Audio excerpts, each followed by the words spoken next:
तू फिर ले आई अपनी बेटी को काम पर। तुझे पता है ना, ये मेरे पोते के साथ खेलने लगती है, जो मुझे बिल्कुल पसंद नहीं है, पर तेरे कान में तो जू भी नहीं रेंगती।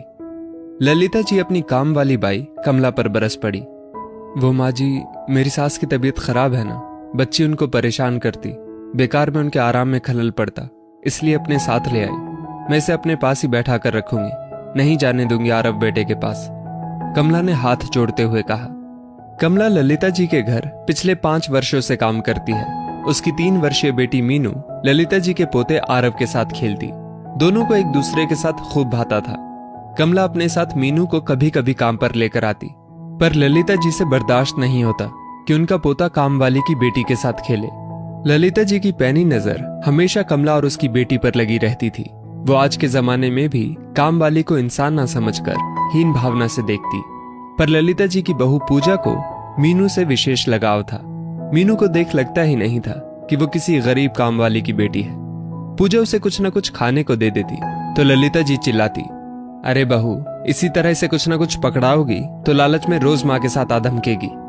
अरे माँ जी, बिन बाप की बच्ची के ऊपर थोड़ी तो दया माया रखिए, प्यार के 2 बोल बोलकर तो देखिए, कितनी प्यारी बच्ची है।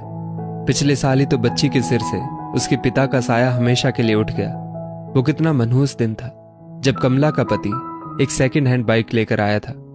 गार्ड की ड्यूटी करता था।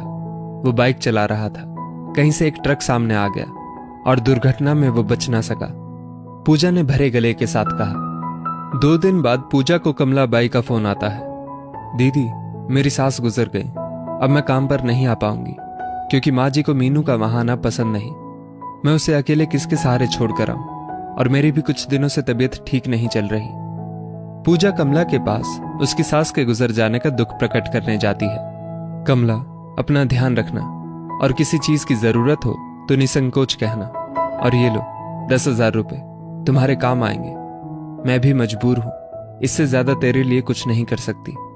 ऐसा कहते हुए पूजा मीनू के सिर पर हाथ फेरते हुए चली गई। इस बात को साल भर बीत गया। पूजा को आज भी मीनू का मासूम चेहरा याद आता है। पूजा को अचानक एक दिन कमला बाई का फोन आता है। दीदी, भगवान के लिए एक बार आकर मुझसे मिल लीजिए, फिर आपको कभी परेशान नहीं करूंगी। पूजा को समझते देर नहीं लगी कि कमला किसी मुश्किल में है। पूजा कमला के घर जाती है। कमला खटिया पर लेटी थी, बहुत बीमार थी। मीनू माँ के सिरहाने खटिया पर बैठी थी। कमला की आंखें बंद थी, श्वास भी धीरे धीरे चल रहे थे। कमला, कमला, जरा आंखें खोलो, पूजा ने आवाज लगाई। कमला ने धीरे से आंखें खोली।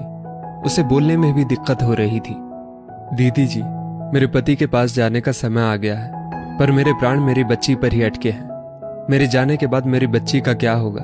कौन इसकी परवरिश करेगा? सगे संबंधियों ने भी मुसीबत की घड़ी में साथ छोड़ दिया है।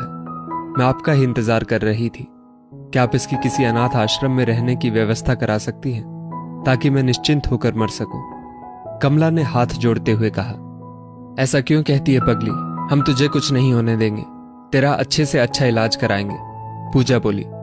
नहीं दीदी, अब बहुत देर हो गई है, बस मेरी बच्ची को अच्छे हाथ में सुपुर्द कर दीजिए, कमला बोली। ठीक है कमला, मैं तेरी बच्ची की जिम्मेदारी लेती हूं, तुम चिंता में दुखी ना होना, मेरे पास मीनू बहुत सुखी रहेगी, पूजा बोली। कमला के चेहरे पर शांति की मुस्कुराहट फैल गई। उसने एक नजर अपनी बच्ची की तरफ प्यार से देखा, मुस्कुराई, और तुरंत ही गर्दन एक तरफ लुढ़क गई और वो भगवान को प्यारी हो गई। सच में उसके प्राण बच्ची की देखभाल की सोच में ही अटके थे। मीनू को भी कुछ गलत होने का अंदेशा लगा। वो अपनी मां से चिपक कर रोने लगी। पूजा ने उसे अपने सीने से लगा लिया। पूजा ने तुरंत अपने पति निखिल को फोन किया और पूरी परिस्थिति की जानकारी दी। निखिल ने मोहल्ले वालों के साथ मिलकर कमला के अंतिम संस्कार की व्यवस्था की। पूजा मीनू को लेकर घर आ गई। उसके लिए अपनी सास को मनाना आसान नहीं था।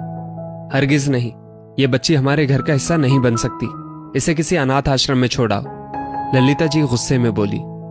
माँ जी, ये तो आप बहुत अच्छी तरह से जानती हैं कि दोबारा माँ बनने का सौभाग्य मुझे कभी नहीं प्राप्त होगा, क्योंकि डॉक्टर ने तो दूसरे बच्चे के लिए साफ मना कर दिया है। कितना सूना रहेगा ये घर एक बिटिया के बिना। भाई बहन के हर त्योहार पर मुझे एक बेटी की कमी हमेशा खलती है। माँ जी, शायद भगवान ने आरव के भाग्य में बहन का सुख लिखा हो। इस बच्ची को अपनाने से हमें बेटी का सुख मिल जाएगा और आरव को एक बहन मिल जाएगी। माँ जी, कितनी सौभाग्य की बात रहेगी कि हमारे आंगन में बेटा बेटी दोनों एक साथ खेलेंगे। इस बच्ची को परिवार का सुख मिल जाएगा, अच्छी परवरिश मिल जाएगी। पूजा ने ललिता जी को समझाते हुए कहा। तभी आरव बोला, दादी, मम्मी ने कहा है अब से मीनू मेरी बहन है, मैं इसे कहीं नहीं जाने दूंगा। प्लीज आप इसे अनाथ आश्रम मत भेजिए, मैं आपकी हर बात मानूंगा, मैं कभी आपको परेशान नहीं करूंगा। अपने पोते की प्यार भरी मुनहार और पूजा के तर्क सुनकर ललिता जी मीनू को अपनाने को तैयार हो जाती है। पूजा दोनों बच्चों को आंगन में साथ खेलता हुआ देख फूली नहीं समा रही थी। वो आसमान की तरफ देखते हुए बोली, कमला, मैंने अपना वादा पूरा किया।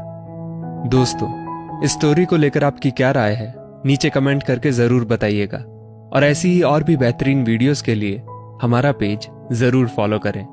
धन्यवाद।